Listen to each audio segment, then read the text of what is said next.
The year was 2287, and Earth had not seen war for 200 years. Commander Jake Morrison stood at the observation window of Sentinel-3, looking down at the blue planet below. The orbital defense station was old. Its weapon systems had been installed when his grandfather was young. But it did not matter. Earth was protected by more than weapons. It was protected by the strongest force in the galaxy, a treaty.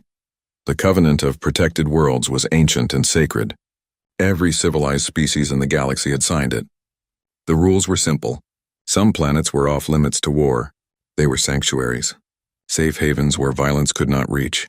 Earth had earned this protection 2 centuries ago after the First Contact War. Humanity had fought hard enough to gain respect, but the galaxy decided they deserved peace. In exchange for protection, Earth became something unique. It became the galaxy's orphanage. When wars destroyed families across the stars, when plagues wiped out colonies, when disasters left children alone, they came to Earth. Human caretakers welcomed them, fed them, taught them, loved them. Jake had not always worked on the station. He used to be a father. His daughter died from a plague when she was 7 years old. After that, he could not stay on Earth. There were too many memories, too many empty rooms, so he volunteered for orbital duty. Up here, he could watch over the children below. It gave him purpose. It gave him peace. Lieutenant Kyle Chen walked up beside him. The young officer was third-generation military. His family had served in space for 70 years. Kyle believed Earth's protected status made humanity weak. He never said it out loud, but Jake could see it in his eyes. "Commander, we just received a message from the Galactic Council. There is a situation developing." Kyle handed him a data tablet. Jake read the report. The Vectar Dominion was making demands. They were a military empire that had been expanding through the outer sectors for decades. Now they wanted something from the Council. They wanted refugee children. Specifically, they wanted Catherine children who had been placed in sanctuaries across the galaxy. The Vectar claimed these children had information about Catherine resistance movements. They claimed it was a matter of security. The Council had refused their demands. The Vectar ambassador had delivered an ultimatum at the Council chambers on Sanctum Station. Jake felt cold when he read the ambassador's final words. "Treaties are words. Words can be burned. It is just politics," Kyle said. "They will negotiate." "They always do." Jake was not so sure. He had fought in border skirmishes when he was young.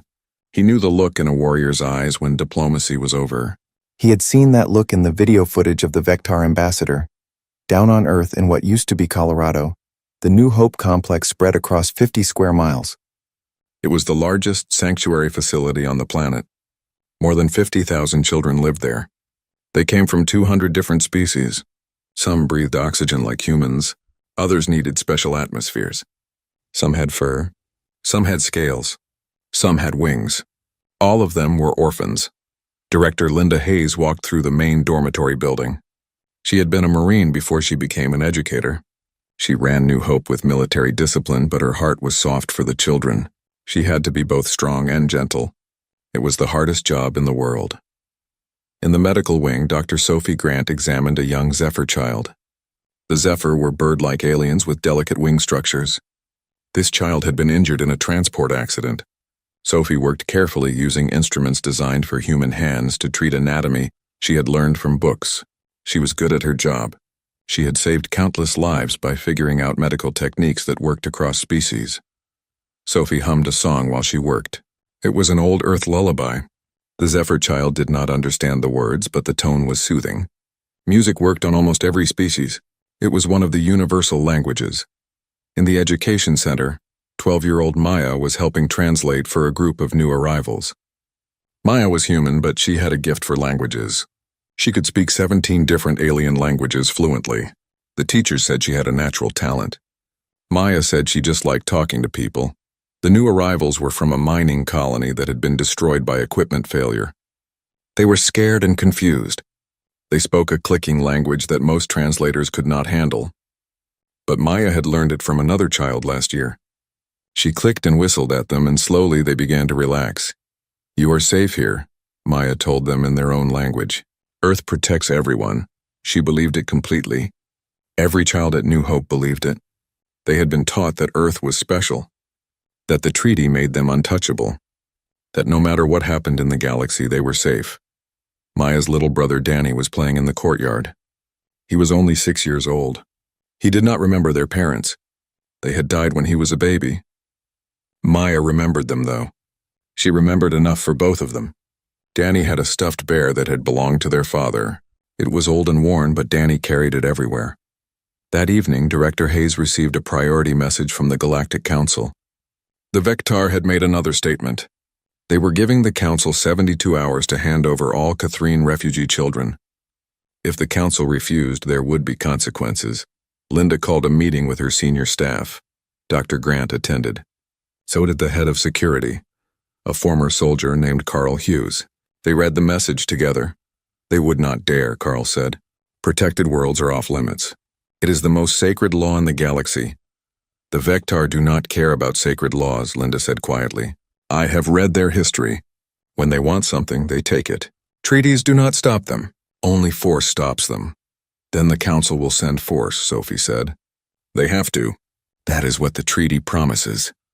Linda looked out the window at the children playing in the courtyard. Sunset painted the sky orange and red. The children were laughing. They were happy. They believed they were safe. I hope you are right, Linda said. But something in her gut told her to prepare. She had learned in the Marines to trust that feeling. Carl, I want emergency drills tomorrow. Make sure every child knows where the bunkers are. You think it is serious? Carl asked. I think we should be ready, just in case. Up on Sentinel-3, Jake Morrison ran diagnostics on the defense systems. The weapons were old but functional. They had been designed to handle asteroids and small pirate ships. Nothing serious. Earth had not needed serious defenses for 200 years. Kyle Chen watched the diagnostic results appear on the screens. Sir, if there was real trouble, how long could we hold out? Jake considered the question. Against pirates? Days against a military fleet? He paused. Minutes. Maybe less. That is not very encouraging. It does not matter. No one would attack a protected world. It would unite the entire galaxy against them. It would be suicide. Kyle nodded, but he still looked worried. What if they do not care about suicide? Jake did not have an answer for that. He looked down at Earth. Somewhere down there, 50,000 children were sleeping. They trusted the treaty. They trusted the galaxy. They trusted that someone would protect them. Jake had lost his daughter because he could not protect her from disease. But these children were different. They were his responsibility now. If anyone tried to hurt them, they would have to go through him first. He just hoped his old weapons would be enough. The 72 hours began counting down.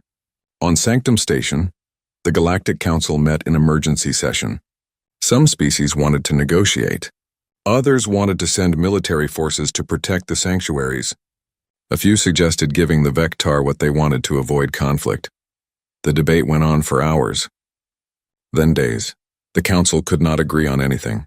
They argued about procedure, about jurisdiction, about the legal interpretation of treaty clauses. While they talked, the clock kept ticking. On Earth, Maya tucked Danny into bed. He hugged his stuffed bear and asked her to tell him a story. She told him about their parents, about the colony where they used to live, about how Earth had welcomed them with open arms. We are lucky, Danny said sleepily. Earth is the safest place in the galaxy. That is right, Maya said. She kissed his forehead. Nothing bad can happen here. She believed it when she said it. Everyone believed it. The treaty had held for 200 years. There was no reason to think it would break now. But in the darkness between stars, 15 Vectar dreadnoughts prepared to jump to slip space. Their target coordinates were already programmed. Their weapons were charged. Their commanders had their orders. The Vectar did not believe in treaties. They believed in power, and they were about to teach the galaxy a lesson about what happened when words were not backed by force. The 72 hours expired. The Council had not reached a decision. The Vectar fleet jumped. Their destination was Earth. The alarm screamed through Sentinel-3 at 0400 hours. Commander Jake Morrison was out of his bunk and running to the command center before his mind fully understood what was happening. Lieutenant Kyle Chen was already at the sensor station, his face pale in the red emergency lighting. Sir, we have multiple contacts emerging from slip space. 15 capital ships. Vectar signatures. Kyle's voice was steady, but his hands shook on the controls. Jake stared at the tactical display. 15 red icons floated above Earth like drops of blood. Each icon represented a dreadnought. Each dreadnought carried enough firepower to crack a moon. His mind tried to reject what he was seeing. This could not be real. This could not be happening. Open a channel, he ordered. All frequencies. Broadcast our protected status. The communications officer worked frantically. Channel open, sir. Broadcasting now. Jake spoke clearly into the microphone. Vectar Fleet, this is Sentinel-3 Orbital Defense. You are in violation of the Covenant of Protected Worlds. Earth is a designated sanctuary. You must withdraw immediately. The response came 30 seconds later. A Vectar voice, cold and precise. Your covenant means nothing. Stand down or be destroyed. Jake felt ice in his stomach. 200 years of peace shattered in 30 seconds. He looked at his crew. Young faces. Trained for routine patrol duty. Not prepared for war. But they were all Earth had. Battle stations. Charge all weapons. Launch defensive drones. Send emergency broadcast to Earth's surface. Get those children to the bunkers.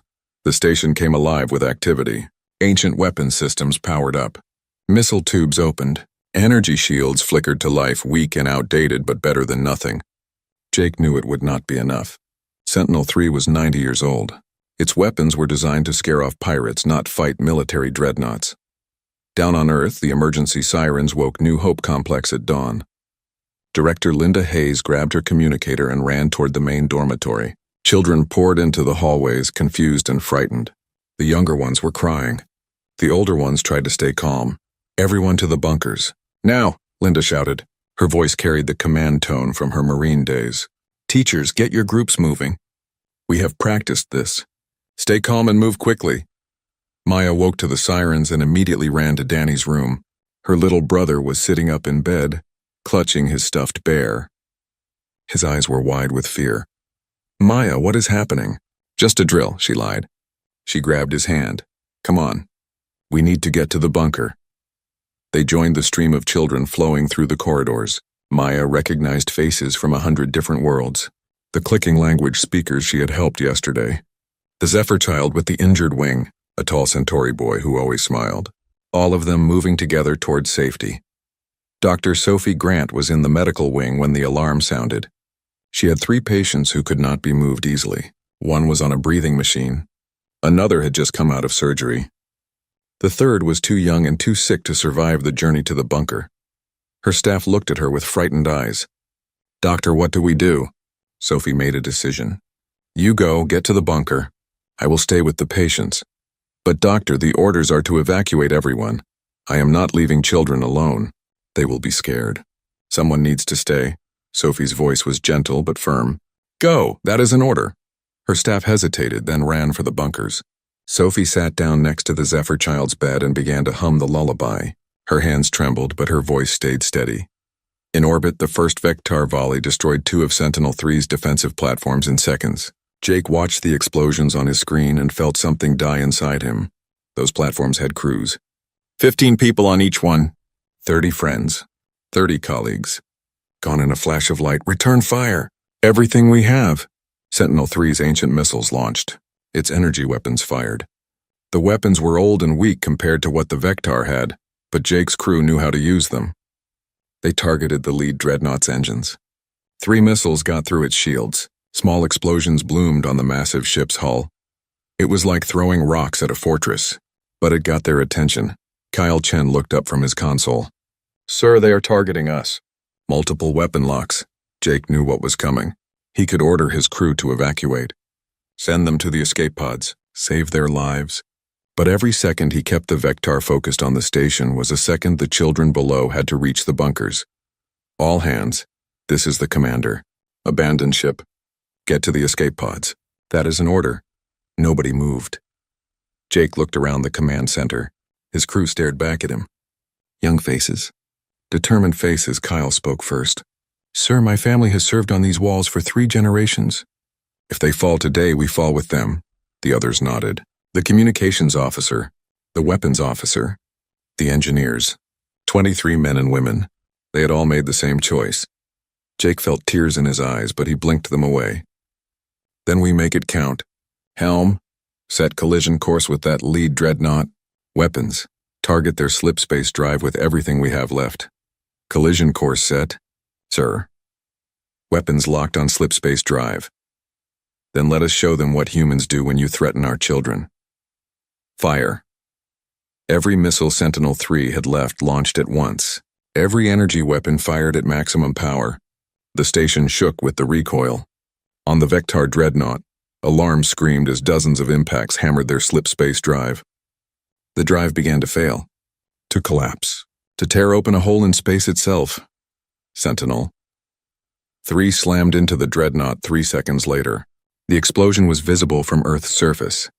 A new sun bloomed in the sky for 5 seconds. When it faded, the dreadnought was gone. So were 2 more Vectar ships caught in the blast wave. So was Sentinel-3 and its crew of 23. The explosion bought 7 minutes. 7 minutes for the children to reach the bunkers. 7 minutes for Director Hayes to seal the blast doors. 7 minutes for Maya to hold Danny tight and tell him everything would be okay. Then the remaining 12 Vectar dreadnoughts opened fire on Earth. Orbital kinetic strikes fell like rain. Rods of metal accelerated to incredible speeds by electromagnetic launchers. Each rod hit with the force of a nuclear weapon, but without the radiation. Clean destruction. Precise annihilation. The first strike hit the Eastern Dormitory Complex. 400 children were still inside. Too young or too slow to make it to the bunkers. The building vaporized. There was no rubble, no bodies, just a crater where a home used to be. The second strike hit the medical wing. Dr. Sophie Grant had just finished singing the lullaby to the Zephyr child when the world turned white.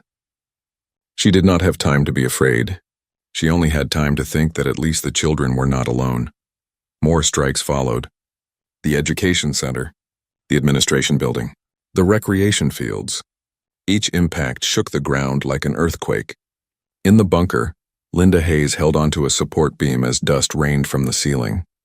The lights flickered. The children screamed. Maya covered Danny with her body as the bunker shook. Around them, children from 100 worlds huddled together. The human children. The alien children. All of them crying. All of them terrified. The walls groaned. Metal screeched. For a moment, Maya thought the bunker would collapse. Then the shaking stopped. Silence filled the bunker. A terrible, heavy silence. Linda waited 5 minutes, then 10. When no more explosions came, she opened the emergency hatch and climbed the ladder to the surface. The world had changed. Smoke rose from a dozen impact craters. Buildings she had walked through that morning were gone. The medical wing was just a hole in the ground. The Eastern Dormitory Complex had ceased to exist. Small fires burned everywhere. Linda counted heads when the children emerged. She knew the numbers by heart. New Hope Complex housed 52,000 children. When everyone was accounted for, they had 48,000. 4,000 gone, dead, murdered by weapons that should never have been fired at a protected world. In orbit, the Vectar fleet broadcast a message to the Galactic Council. Their commander spoke with cold precision. "We have demonstrated our resolve.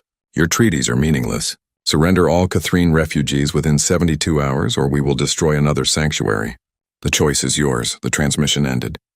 The Vectar fleet jumped back to slipspace, leaving Earth burning behind them. Maya found her brother's stuffed bear in the rubble near the dormitory. The bear was singed and torn but still recognizable. She picked it up with shaking hands. Danny was safe in the bunker, but so many others were not. The Centauri boy who always smiled, the clicking language speakers, friends she had made and lost in a single morning. She stood in the ruins holding the bear and tried to understand how this had happened. Earth was protected. The treaty was sacred. Everyone said so. Everyone believed it. But belief did not stop kinetic strikes. Faith did not bring back the dead.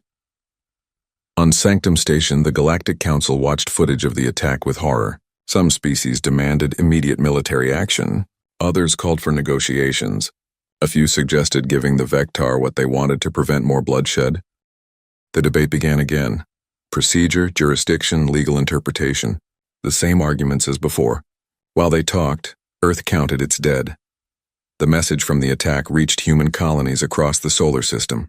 Mars, Jupiter, Saturn, Neptune, the deep space stations. Everyone saw the footage. Everyone saw New Hope burning.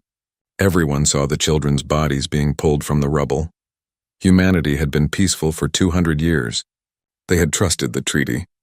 They had believed the galaxy would protect them. They had been wrong, and something old and terrible began to wake up in the human heart. Admiral Victoria Stone was 97 years old when they pulled her out of retirement. She had fought in the First Contact War, back when humanity first met the galaxy and learned they were not alone. She had seen Earth burn before. She had helped rebuild it.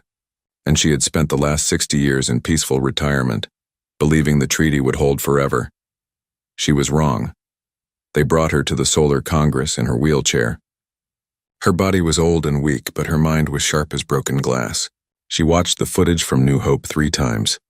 The burning buildings, the children's bodies, the crater where the medical wing used to stand. Each time she watched, her jaw grew tighter. Her eyes grew harder. The Congress wanted her advice. They wanted her wisdom. They wanted her to tell them what to do. She listened to them argue for 2 hours. Some wanted to appeal to the Galactic Council. Others wanted economic sanctions. A few suggested negotiating with the Vectar. Finally, Victoria Stone spoke. Her voice was old and rough, but it carried the weight of someone who had seen war and knew its true cost. They killed our children. They burned our trust. They believe we forgot how to fight. We did not forget. We simply chose not to. That choice ends today. The Congress fell silent. A young representative from Mars stood up. Admiral, with respect, we have been peaceful for 2 centuries. We do not have a military fleet. We have defensive stations only. Victoria smiled. It was not a kind smile. Is that what you think? She pressed a button on her wheelchair's control panel. A holographic display appeared above the Congress floor. It showed the Kuiper Belt, the region beyond Neptune where ice and rock drifted in the darkness. The display zoomed in on what looked like mining facilities. Dozens of them. Then the facilities transformed. The mining equipment retracted. Hull plates slid away. Weapons emerged. Ship hangars opened. They were not mining facilities. They were warships. 60 of them. Hidden in plain sight for decades, disguised as commercial operations. The First Fleet. The Congress stared in shock. How long? Someone asked. Since the day we signed the treaty, Victoria said. We trusted the galaxy, but we also remembered what happened when trust was not enough. We prepared. We researched, we built, just in case the day came when words were not sufficient. That day has come. Captain Alan Price was 42 years old. He had been 8 when his family arrived at New Hope Complex after their colony was destroyed by raiders. He grew up in those halls, learned to read in that library, made his first friends in those courtyards, had his first kiss behind the dormitory building that no longer existed. When the call came to mobilize the First Fleet, he was running a cargo route between Mars and the asteroid belt. He turned his ship around immediately and headed for the Kuiper Belt at maximum speed. Other ships did the same. Thousands of human vessels converging on hidden shipyards. Alan arrived at Shipyard 7 and stood looking at his new command. The heavy cruiser Retribution. It was beautiful and terrible. 300 meters of armor and weapons. Technology that should not exist. Engines that pushed the laws of physics. Weapon systems built from research spanning 200 years. The ship's AI activated when he stepped onto the bridge. Welcome aboard, Captain Price. All systems are operational. Crew is reporting for duty. When do we hunt? Alan sat in the captain's chair. It felt right, like it had been waiting for him. Soon. First, I need to understand what we have. His tactical officer, Lieutenant Paul Green, brought up the weapons display. Alan stared at the list. Kinetic harpoons that moved at 0.8 light speed. Antimatter warheads. Plasma cannons reverse-engineered from a dozen alien species and improved. Experimental weapons with names like Gravity Well and Phase Disruptor. We spent 200 years studying every species in the galaxy, Paul explained. Their weapons. Their shields. Their tactics. We learned from all of them. Then we made everything better. Better how? The Zephyr taught us about energy shields. The Hive showed us swarm tactics. The Concordat shared their sensor technology. We took all of it and asked one question. How do we beat it? Paul brought up a demonstration. Our missiles do not just fly in straight lines. They think. They adapt. If the enemy develops a countermeasure, the next missile learns from it. Our armor is not just thick. It is smart, reactive. The first hit teaches it how to resist the second. Alan felt something cold settle in his chest. Humanity had pretended to be peaceful. They had played the role of protected children. But underneath, they had been preparing for war. studying, learning, building. How good are we? He asked. Paul met his eyes. Sir, we could fight the entire Galactic Council fleet and have a reasonable chance of winning. The first fleet assembled in the darkness beyond Neptune. 60 warships that officially did not exist, crews that had trained in secret for decades. Admiral Victoria Stone addressed them from her flagship, the Dreadnought Vengeance. You know what happened to Earth? You know what the Vectar did. The galaxy is debating, discussing, negotiating. While they talk, more children die. We are done talking. We are done trusting treaties. We are done being protected. Our mission is simple. Find the Vectar fleet that attacked Earth, destroy it. Then make sure the galaxy understands that attacking human children is a mistake nobody will ever make again. Some of you will not come home. Some of you will die in the black between stars. But you will die knowing you protected what matters. You will die knowing you made them pay. Now let us show the Vectar what happens when you wake a sleeping giant. Before the fleet launched, Admiral Stone broadcast a message to the Galactic Council. Not a request. Not a plea. A statement delivered with the cold precision of a surgical knife. Members of the Council, humanity accepted sanctuary status believing you would honor your treaties. We were naive. The Vectar Dominion has demonstrated that treaties mean nothing without force to back them. We agree with their assessment. Effective immediately, humanity withdraws from the Covenant of Protected Worlds. We will handle the Vectar ourselves. Any species that interferes will be considered hostile. Any species that aids the Vectar will share their fate. Do not test us. The council chambers erupted. The Hive collective representative shouted about galactic law. The Merchant Guild threatened economic sanctions. The Concordat offered mediation. Dozens of species talked over each other, demanding humanity reconsider. Admiral Stone ended the transmission without responding. Words were done. Only action remained. Intelligence networks that had been dormant for decades activated across the galaxy. Human agents embedded in 100 civilizations began whispering into communication systems. Traders, diplomats, scientists, people nobody suspected. They all worked together, feeding information back to human intelligence headquarters on Mars. Within 6 hours, they found the Vectar strike fleet. It was hiding in the Corvin Nebula, a region of dense gas clouds that disrupted most sensors. The Vectar thought they were safe there. They thought nobody could track them through the interference. They were wrong. Humans had mapped the Corvin Nebula down to individual gas clouds. Human sensors could detect the heat bloom of ship reactors through 3 light-years of interference. Technology shared by the Concordat, improved by human engineers, turned into a weapon. The first fleet jumped to slipspace. Destination, Corvin Nebula. Time to target, 14 hours. On the bridge of Retribution, Captain Alan Price studied the tactical display. 12 red icons, 12 Vectar dreadnoughts. The same ships that had fired on Earth. The same ships that had killed 4,000 children.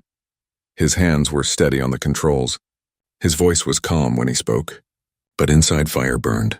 Ice burned. Something that was both rage and purpose refined into perfect clarity. Target acquisition in 10 seconds. Weapons free when ready. Every ship. Every gun. Everything we have, sir, Paul said quietly. That fleet has 12,000 crew, soldiers following orders. Alan thought of Maya finding her brother's toy bear in the rubble. He thought of Dr. Grant singing lullabies as the world ended. He thought of Commander Morrison and his crew, choosing to die rather than abandon their post. They had 4,000 children, children who never got to grow up, children who never got to follow orders or make choices. They were just killed. He looked at Paul. Target locked? Yes, sir.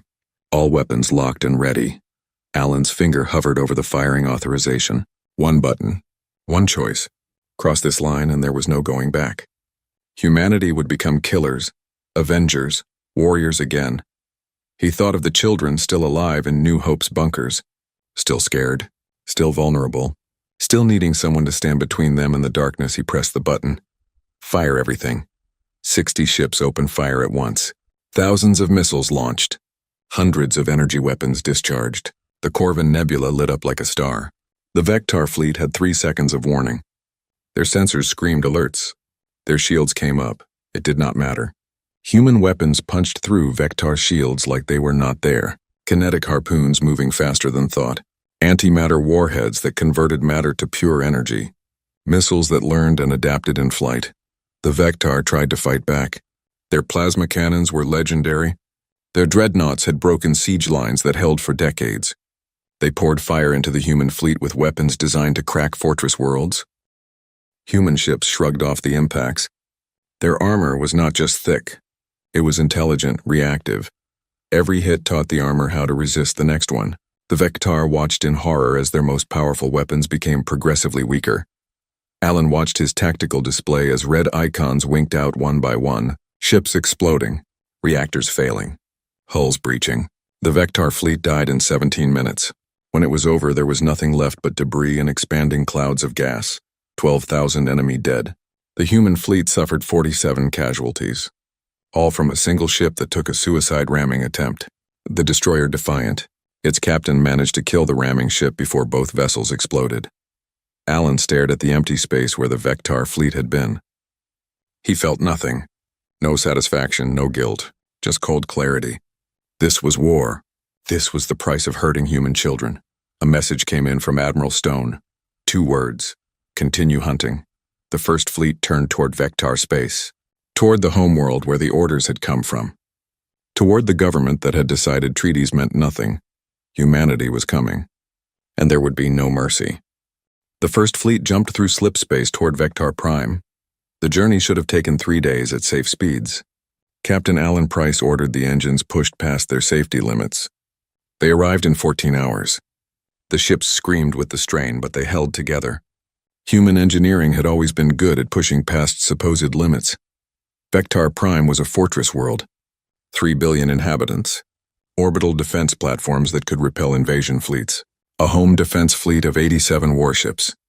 Every military asset the Dominion could muster, all gathered to protect their homeworld. It would not be enough. The human fleet emerged from slip space at the edge of the system. Alarms screamed across Vectar Prime. The home defense fleet scrambled. Orbital platforms powered their weapons. Citizens looked up at the sky and saw death approaching. Captain Price opened a channel on all frequencies. Every ship in the system would hear this. Every station, every listening post. The entire galaxy was watching now. Dozens of species had telescopes and sensors pointed at Vectar space. They would all witness what came next. People of Vectar Prime. Your government attacked a protected world. They murdered 4,000 children who were under sanctuary.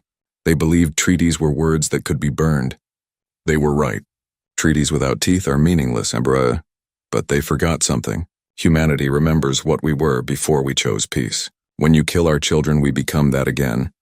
Your government has one chance to avoid total destruction. Surrender, face trial for war crimes, or die. You have 60 seconds to decide. The Vectar government did not respond. Their culture had no word for surrender. 3,000 years of expansion. 3,000 years of conquest. They had never retreated, never given ground, never backed down. The home defense fleet charged forward. 87 ships. Brave warriors following their code. They would fight to the last ship. To the last breath. Because that was who they were. Alan watched them come. He felt something crack inside his chest. These were soldiers, warriors, not that different from him. Following orders. Protecting their home. In another life, he might have respected them, but they had killed children, and for that there could be no forgiveness. All ships, weapons free. Make it quick. The battle that followed was not really a battle. It was an execution. The Vectar fought with desperate courage. Their plasma cannons scored the hulls of human ships. Their fighters dove at the human fleet in suicide runs. Their dreadnoughts fired weapons that had conquered dozens of worlds. None of it mattered. Human weapons tore through them like paper. Missiles that could not be stopped. Lasers that bent around obstacles. Drones that learned from each kill and became more efficient. The Vectar watched their most powerful weapons fail again and again. Admiral Victoria Stone watched from her flagship. She had seen war before. She knew what death looked like when it came on this scale. Part of her felt sick. Part of her felt nothing. The part that remembered the footage from New Hope stayed cold and hard. The orbital defense platforms fell next. Giant structures that had protected Vectar Prime for centuries. Human ships dismantled them piece by piece. When a platform tried to surrender, Alan granted them mercy. He allowed the crews to evacuate before destroying the structure. Some mercy was still possible, but only for those who asked. The last Vectar dreadnought died 3 hours after the battle started. Its captain rammed his crippled ship into a human destroyer. Both ships exploded. The destroyer was the Damascus, captained by Helen Cruz. She managed to evacuate most of her crew before the impact. 23 made it out. 12 did not. Alan added those names to the list in his mind. Commander Morrison and his crew. The Children of New Hope, Dr. Grant, now 12 more. The price kept growing, but it had to be paid. With the home defense fleet destroyed, the human fleet established a blockade around Vectar Prime. No ship could enter the atmosphere. No ship could leave. The orbital space was completely controlled. Admiral Stone broadcast a final message to the planet below. Your fleet is gone. Your orbital defenses are destroyed. You have two choices. Surrender your government for trial, or we will wait until your planet starves. We have time. We have patience. We will not grow tired. We will not negotiate. Choose. On the planet below, chaos erupted. The Vectar government tried to maintain order. They called the human demands unreasonable. They claimed humanity was violating galactic law. They appealed to the Council for help. The Galactic Council met in emergency session. The chamber was packed. Every species sent representatives. They all watched footage of the battle. They all saw how easily humanity had destroyed the Vectar military. The Hive Collective representative stood. This is unacceptable. Humanity has violated every principle of galactic law. They must be stopped. The Concordate ambassador rose. The Vectar violated the Covenant first. They attacked a protected world. Humanity is simply enforcing consequences that the Council should have enforced. Enforcing consequences? The Hive representative's voice rose. They have destroyed an entire fleet. They are threatening to starve a planet. This is genocide. Admiral Stone appeared on the communication screen. She had been listening. No. Genocide is killing 4,000 children who could not defend themselves. We offered surrender. We offered trials. We offered mercy to those who asked. The Vectar chose to fight. They chose to die rather than face justice. That is on them. She paused, then continued.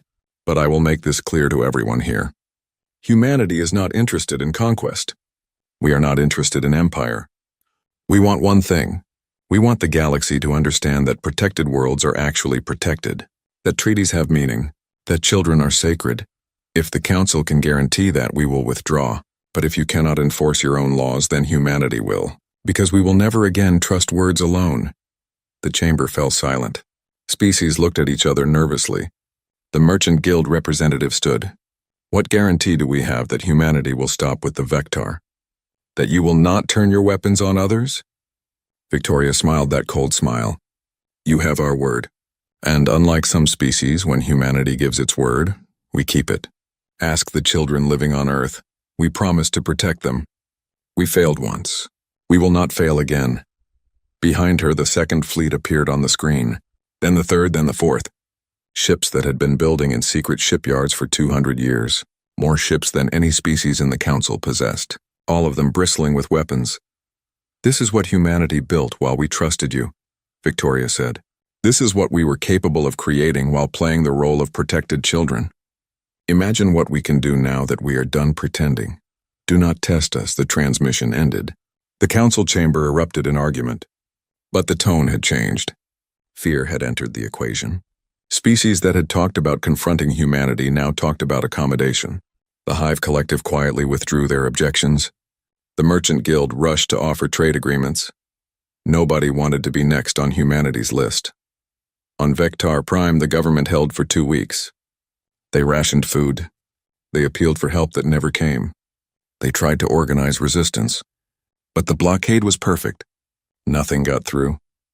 Slowly, the reality sank in. They were alone. The galaxy would not save them. Humanity would not relent. Civil unrest began. Citizens rioted in the streets. They demanded their leaders surrender rather than let everyone starve. The military tried to maintain order, but soldiers were hungry too. Their families were hungry. Their children were crying. On the 15th day, a transmission came from the planet. The Vectar High Command was ready to surrender. They would submit to trial. They would accept whatever punishment the galaxy deemed appropriate. They only asked that the blockade be lifted, that their people be allowed to eat.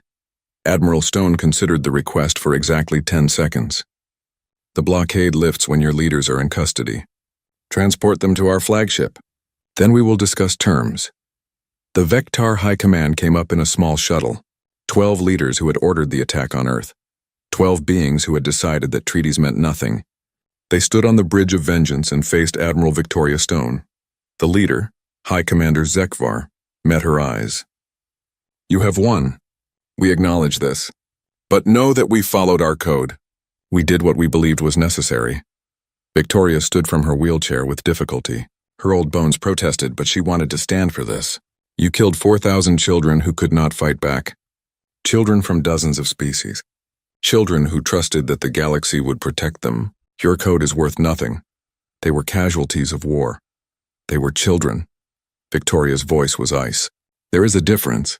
And because you cannot see that difference, you will face trial. The galaxy will judge you, and if they find you guilty, as I know they will, you will spend the rest of your lives understanding the price of what you did. She sat back down in her wheelchair.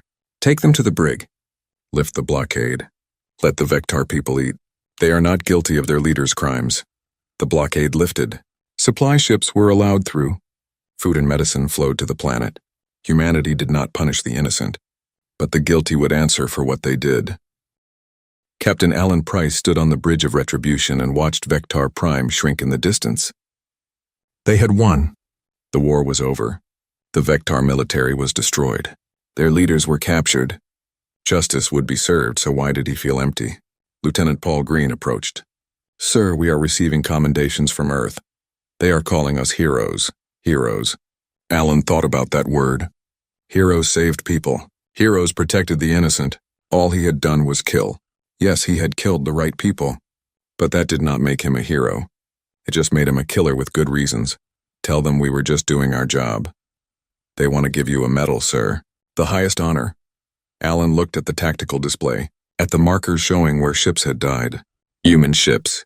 Vectar ships. Thousands of lives ended in explosions that lasted seconds. All of it necessary. All of it terrible. I do not want a medal. I want to make sure this never happens again. He turned to Paul. Send. A message to Admiral Stone. Request. Permission to take command of the new orbital defense. Network above Earth. Someone needs to watch over those children. Someone who remembers what happens when we fail. Paul nodded slowly. You know they will approve your request. You are a hero now. You can ask for anything. I am asking for this. The First Fleet began the journey home. Behind them, Vectar Prime tried to rebuild. Ahead of them, Earth waited. The children waited. The galaxy watched and learned a lesson that would echo for generations. Touch human children and humanity will end you. Not with debates, not with sanctions. With fire and steel and total war. The galaxy had been warned. The treaty was backed by force now, and everyone understood what that meant.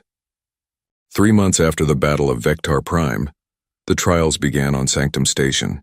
The Galactic Council assembled the largest court in its history. Judges from 50 species. Evidence presented by hundreds of witnesses.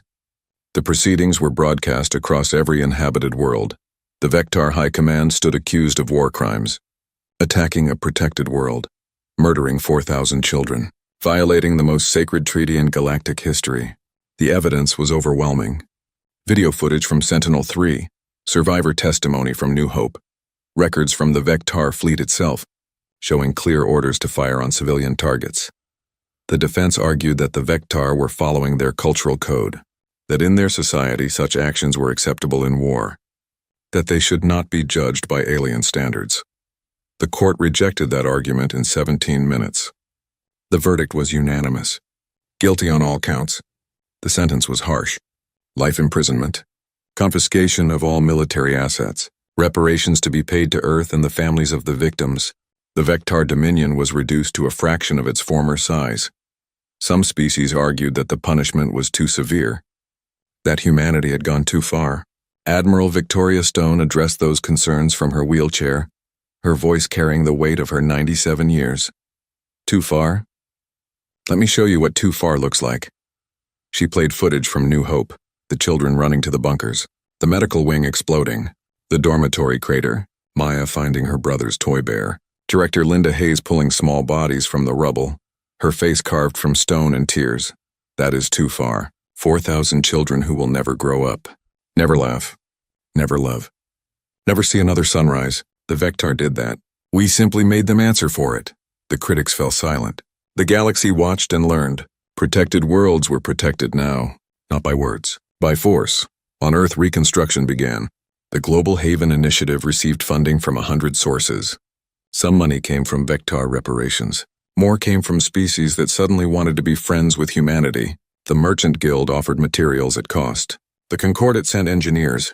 Even the Hive Collective, which had opposed the war, sent workers to help rebuild. Director Linda Hayes oversaw the construction. Her hair had gone completely white from stress. Lines carved her face that had not been there 6 months ago. But her eyes still held that fierce determination. New Hope Complex would rise again. Bigger, stronger, better protected. The new complex was built to withstand orbital bombardment. Bunkers deep enough to survive nuclear strikes. Shields that could deflect energy weapons. Medical facilities with redundant power systems. It should not need to be so strong. But humanity no longer trusted should-nots. Maya watched the construction from the temporary housing units. She was 13 now. Still young, but she felt older. She had seen things that changed people. War, death, loss. She still helped translate for new arrivals, but something had shifted inside her, an innocence that could never be recovered. Danny was adapting better. At 7 years old, he had fewer memories of the attack. His nightmares were fading. He made friends with other children and played in the courtyard of the temporary facility.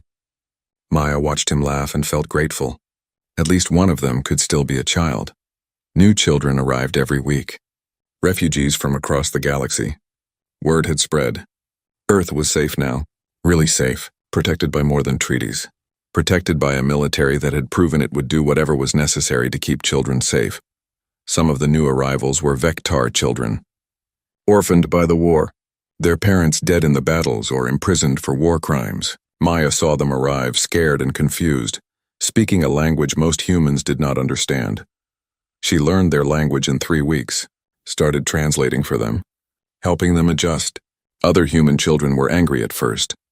These were Vectar, the species that had attacked Earth, that had killed their friends. But Maya remembered something Director Hayes had said.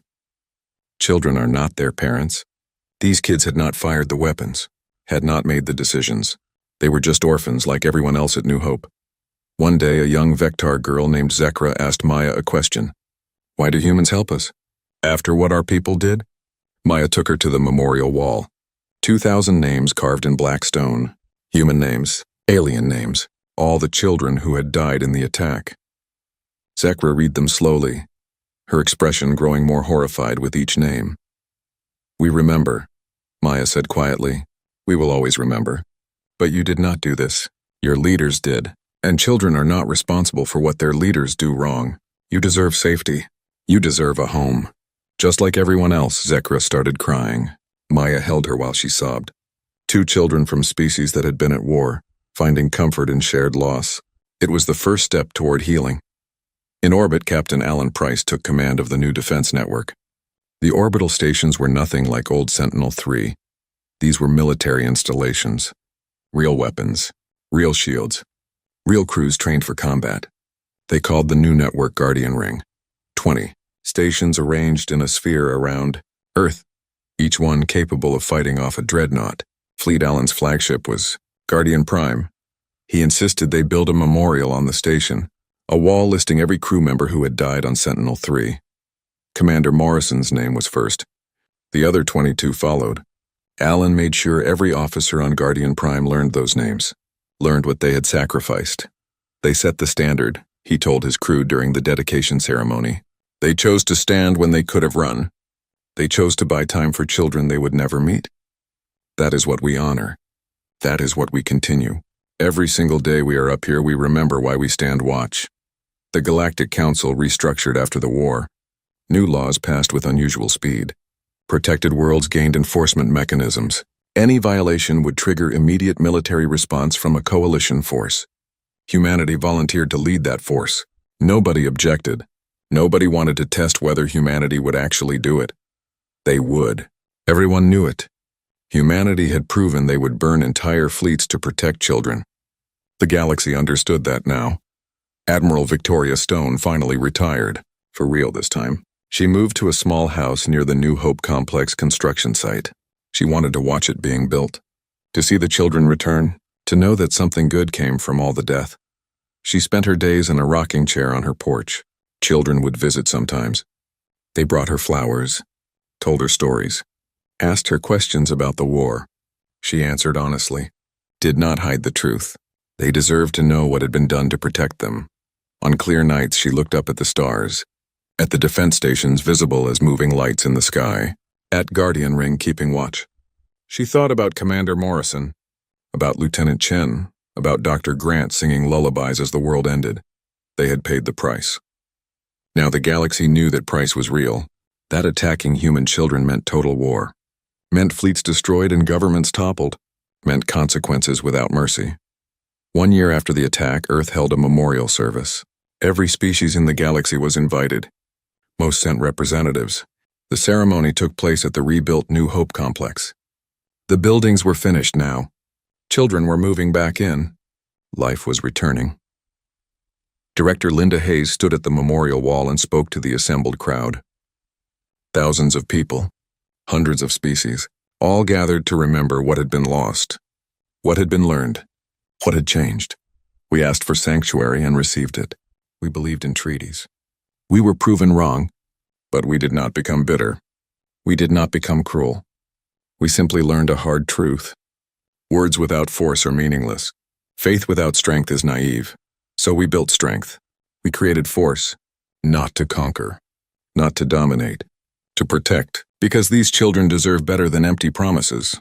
They deserve walls that actually stand, guards who actually fight, treaties that actually mean something. She gestured to the orbital stations overhead, to the human fleet visible as distant lights, to the soldiers standing at attention around the complex. We will continue to shelter the lost. We will continue to protect the weak. But know this. The next time someone threatens these children, they will not face debate. They will not face sanctions. They will face us.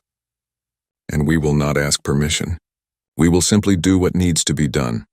This is not a threat. This is a promise. Touch these children and we will end you. The crowd was silent. The galaxy heard. The galaxy understood. Protected worlds were protected now. Really protected. The treaty had teeth. Maya stood in the crowd with Danny. Her little brother held her hand and watched the ceremony with wide eyes. He did not fully understand what had happened. He was still too young. But he would learn. They would all learn. This was the price of safety. This was what it took to keep children safe in a dangerous galaxy. After the ceremony, Maya took Danny to visit the memorial wall. She showed him the names, explained who some of them were, the friends she had made and lost, the teachers who had stayed behind, Dr. Grant who sang lullabies in the dark. Why did they stay? Danny asked. Why did they not run? Maya thought about that, about Commander Morrison choosing to die rather than abandon his post, about Dr. Grant refusing to leave her patients, about all the people who made the hard choice. Because some things are worth fighting for, some things are worth dying for, and children are at the top of that list. Years passed. Maya graduated from New Hope Complex. She joined the diplomatic corps, using her gift for languages to help bridge understanding between species. She became good at her job. Really good. Species requested her specifically for difficult negotiations. On her last day at New Hope, before leaving for her first diplomatic posting, she visited the memorial wall one final time. She placed her hand on the stone, felt the carved letters under her fingers, all those names, all those lives. Director Hayes found her there. The old woman moved slowly now, leaning heavily on her cane. But her eyes were still sharp, still kind. Ready for the next chapter? Hayes asked. Maya nodded. I think so. But I wanted to say goodbye first. To them, to this place, to who I was before. They stood together in silence, watching children play in the courtyard. Human children, alien children, even a few young Vectar. All together. All safe. Do you think it will last? Maya asked. The peace? Hayes looked up at the orbital stations, at Guardian Ring keeping eternal watch, at the human fleet that never slept. It will last as long as we are willing to fight for it. That is what Morrison taught us. That is what we bought with blood and fire. Peace is not given. It is earned and defended. Every single day. She turned to Maya. You are part of that now. You will help keep the peace through words instead of weapons, through understanding instead of force. But remember, the words only work because everyone knows the force is real. The weapons are ready. The warriors are watching. Maya understood. She hugged Director Hayes goodbye. Then she walked away from New Hope Complex for the last time as a child. When she returned, it would be as an adult, as a diplomat, as someone who helped maintain the peace that so many had died to create. In orbit, Captain Alan Price finished his shift on Guardian Prime. He walked to the observation deck and looked down at Earth, at the lights of cities. At New Hope Complex, visible as a cluster of buildings in what used to be Colorado, his crew was young, eager, well-trained. They had never seen combat. He hoped they never would, but if the day came, they would be ready. He made sure of that. Every drill, every simulation, every lesson learned from the war was passed down. Sir, his second officer approached. Quiet shift? All sensors clear. No threats detected, Alan smiled. Good, that is how I like them. Quiet and boring. Think we will ever see action like the First Fleet? I hope not. War is terrible, even when it is necessary, even when you win. Alan looked at the young officer. But if it comes, we will be ready. That is what Morrison taught us. Stand watch, stay ready, protect the children. Everything else is secondary. The officer nodded and returned to his station. Alan stayed at the observation deck looking down at Earth, at the world he had sworn to protect, at the children sleeping peacefully below, unaware of the weapons watching over them. The day Earth's orphanage was destroyed, humanity unleashed total war. They burned fleets. They toppled governments. They showed the galaxy what happens when you threaten human children. And in doing so, they guaranteed it would never happen again, because some things are worth fighting for, some things are worth dying for, and some promises must be kept no matter the cost. The children of New Hope slept peacefully that night. Above them, Guardian Ring maintained its watch. Around them, walls stood strong. Before them, diplomats worked for peace. Behind them, fleets waited in the darkness, and the galaxy knew with absolute certainty. Earth's children were protected now, not by words, by force, by warriors who would never forget, by a promise carved in fire and steel. Touch them and face extinction, threaten them and face total war, hurt them and discover what humanity becomes when their children are in danger. The lesson was learned, the price was paid, the promise was kept, and 50,000 children slept safely through the night, protected by the galaxy's most dangerous promise. Never again.